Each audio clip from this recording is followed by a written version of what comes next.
Holiday season, a time for celebration, right? And then gathering with loved ones, but not everyone is so fortunate. Several community members are still trying to recover this Christmas Eve after a fire destroyed their home and killed their pets.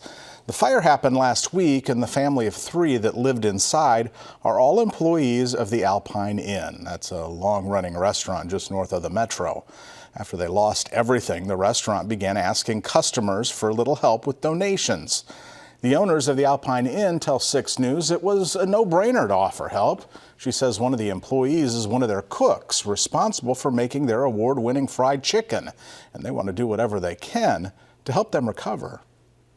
I told him, you know what, you keep healing right now. I said, we'll do everything we can to help you out. So we're like a brotherhood. We stick together, all of us here, and one big happy family, and we want to do our best to try to show that support and love and help them through their emotions. The restaurant is accepting donations, money, as well as clothing, hygiene products, or any household goods items, that is. They say anything helps in this case. The restaurant is closed for the holiday, but they have a Venmo account for anyone interested, and we'll have that later on at WOWT.com.